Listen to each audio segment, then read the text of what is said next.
Well, in this video, we apply a differential equation to derive the formula for compounding interest rate.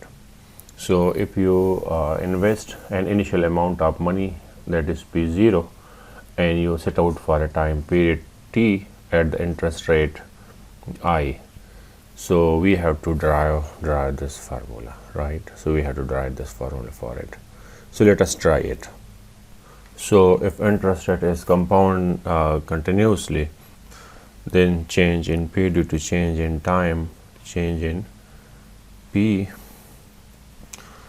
this is equal to interest rate time initial amount of money.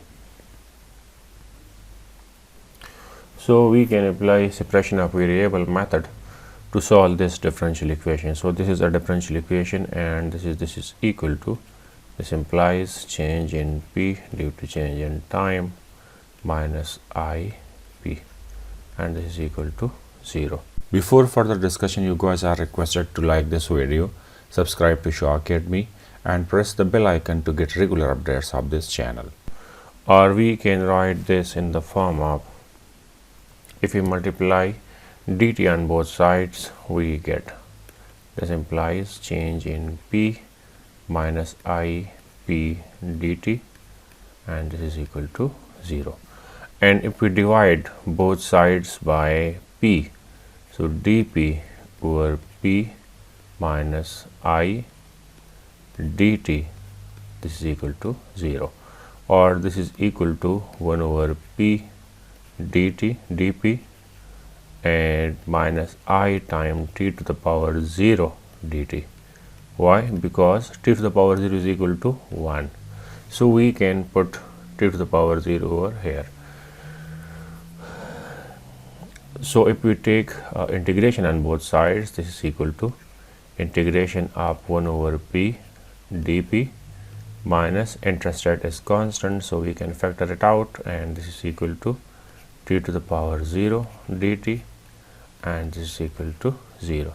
So this is equal to, since 1 is the log of P with respect to P, if you take 1 is the derivative of P with respect to P. If you take the derivative of P with respect to P, you get 1. It is already there in the numerator.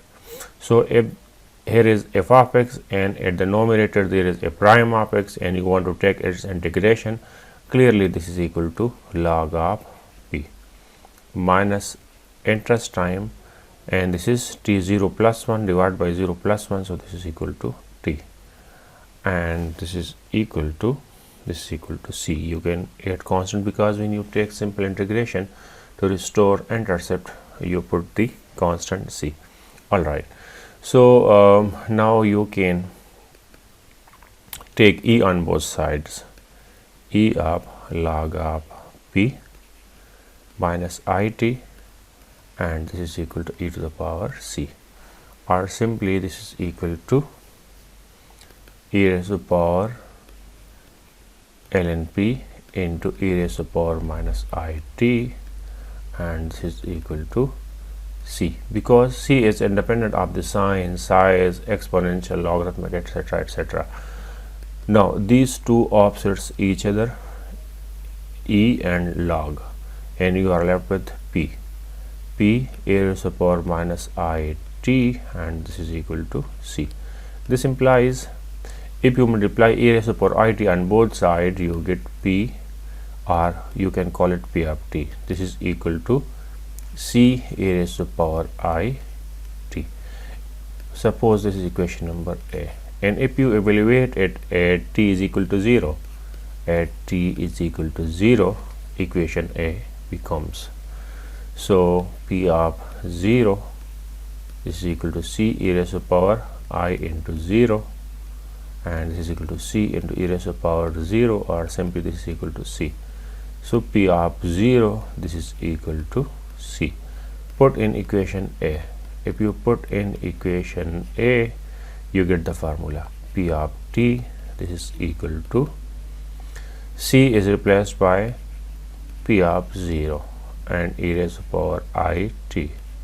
So this is the derivation of the formula. when you invest or deposit an initial amount we have 0 in the bank, and it compounds at the rate of interest rate I, and you deposit it for the time period T. So your money will compound at the rate of this formula. So this is how to derive this formula. Thank you, thanks for watching. And this is how we can apply the differential equation in economics. So this is another application of the differential equation in economics. Thank you, thanks for watching.